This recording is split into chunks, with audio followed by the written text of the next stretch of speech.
Oh, so the second big analogy that Max ever made was Callum Walsh to Roy Jones Jr. He fought yesterday against Tyler Denny. I mean, they really were scraping the bottom of the barrel there with Tyler Denny, and he's still he's getting these big slots, Rick, these big co-main event spots, and he's not performing. What do you make of Callum Walsh? I guess his last couple He sucks. There you go. He's going nowhere. You feel? He's going nowhere fast. Yeah. If they put him in with somebody, he's gonna get clipped. He's terrible. Yeah, because I mean Tyler Denny and Francisco Vargas Jr. Those are bottom of the barrel guys in his weight class. Then he hasn't got a knockout since he was 5. Put it this way, barrels were made for those guys. Girls? No, I said barrels were made for those guys. Yeah. Okay. Yeah, because I don't understand why he keeps getting these co-main event slots. It's. Well, he's Tom Loeffler's pet, who's Dana White's pet. You know how it goes. Come on. But I mean, correct me if I'm wrong. Isn't Tom Loeffler aren't him and Dana White not seeing eye to eye right now? Isn't that a thing? He's what? Isn't Tom Loeffler and Dana White aren't they kind of not are they not seeing eye to eye right now? If that's true, I didn't hear that. Why is that? I heard the grapevine. I heard that Tom Loeffler and Dana White are not seeing eye to eye for some reason. I forgot what the reason was, but maybe it's over Callum Walsh. Could be.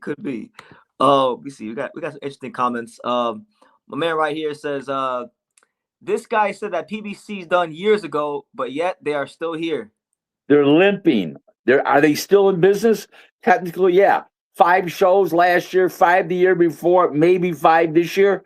Come on. They're out of fucking business. They're jerk-offs now. They're not a power base anymore. They're jerk-offs. And the guy who says that, like you, buddy, you're a jerk-off. Man, there you go. Playing today. Rick, y'all got Rick on smoke today. Rick's ready for all the smoke. So get your questions in. Out of business is a comparison of what they used to be. Mm-hmm. Doesn't mean they're still not in business. They're not in business. Trust me. I mean, they're bust outs. They are on the zone though, like all the other promoters. So I mean, you can kind of say 2 shows this year they're gonna have on the zone. Big deal. Right now, everybody's kind of equal. What do you say? Everybody's kind of equal now that everybody's on the zone. No, not really. No.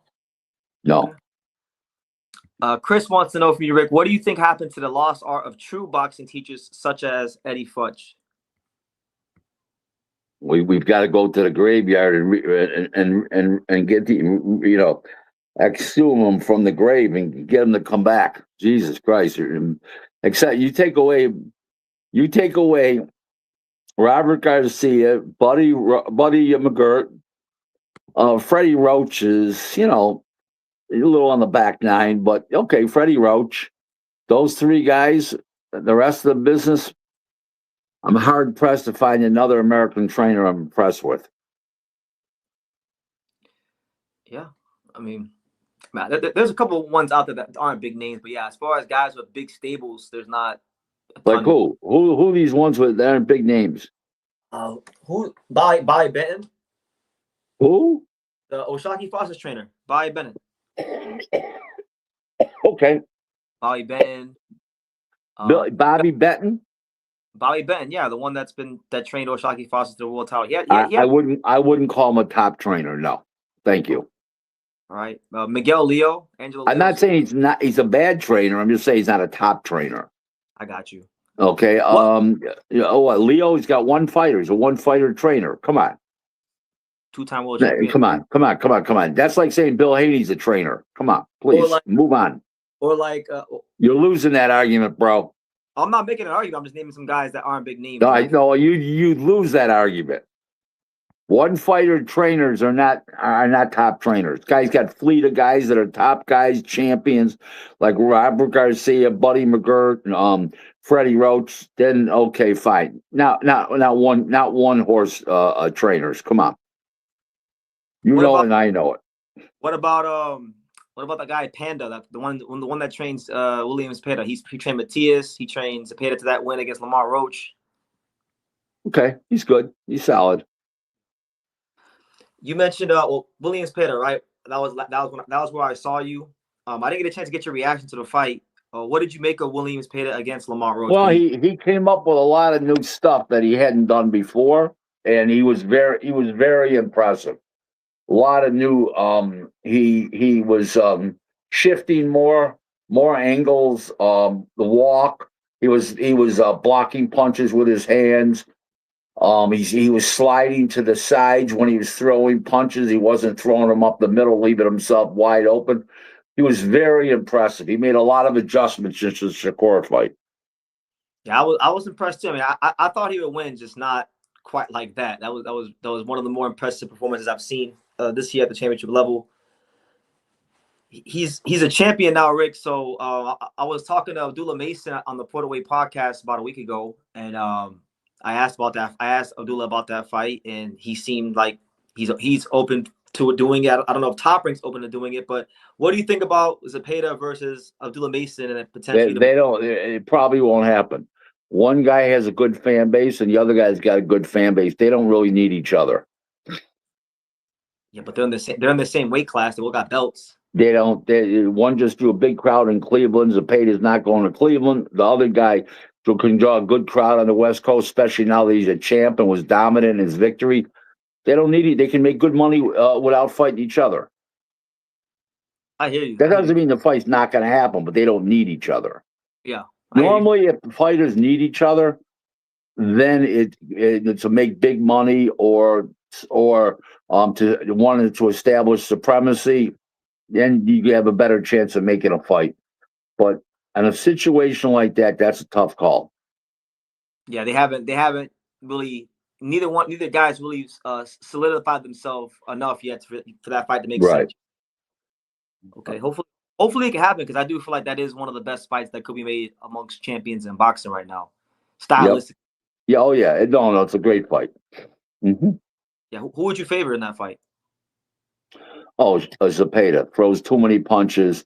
If the Zepeda that fought Shakur, I don't know. That would be at a 50-50. But the Zepeda that has the new wrinkles and all the new stuff, I like him in the fight. Okay. I think in that 1 year that he took off, that 55 weeks off, I really think he did a lot of good shit. I mean, that's the hard thing for fighters most of the time, is just taking that rest. And he was in the gym, from what we were told, about 13 years straight, never took anything off. So. Yeah, I think it was that, but I think he learned a lot. I think that's important too. I think he really learned a lot. Okay, and it showed. Now the guy that brought up PBC, Rick, he's coming back, and he said, if that's the case, then everyone is out of business in boxing besides Zuffa. Why is that? Because I mean, everybody's on the zone now. What does that? What does that mean? I don't know. I mean, that's what he's saying. He's saying they're doing They're doing 5 shows for the year. Come on, please. And they're saying that you changed the definition of going out of business. And that I didn't change it. Are they in business? Yeah, they're in business.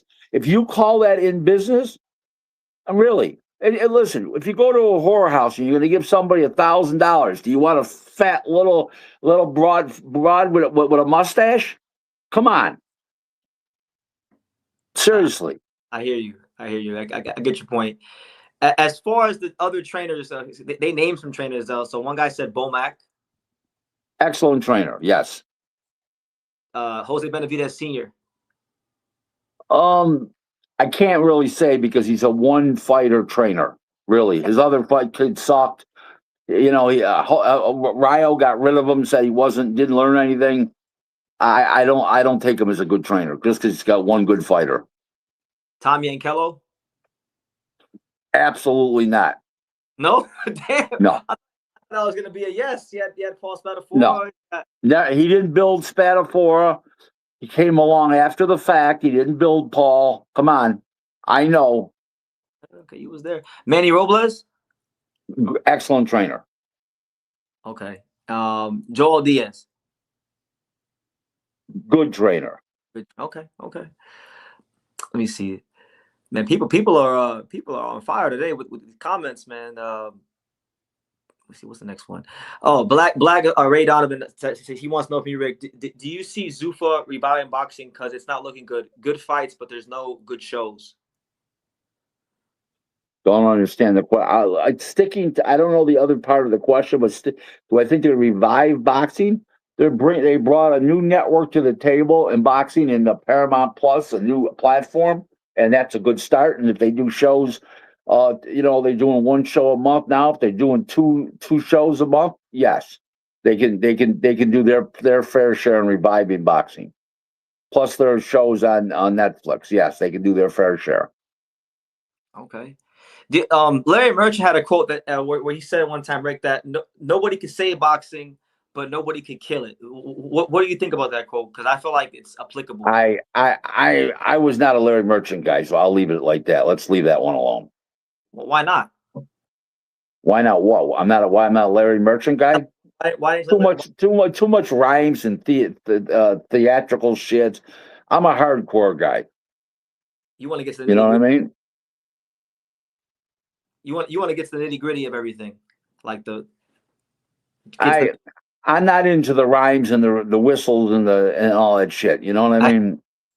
I hear you. You know what I mean? Well, if the stars align right tonight, he can maybe win. You know, the guy blows. If he lands a lucky punch, he may win. What the fuck? Simple. Yeah. Call it honest. That's what you want. You want him to call it honest. Yeah, I don't need to hear that, and he prepared and the other guy's not as prepared and this could be and this. Listen, just call like it is. The guy's got an outside chance to win. He's not supposed to win. Is he capable of winning? Yeah, remotely. Don't come up with the stars and the fucking and then the tides and oh my God, this guy, the moon and all. Okay.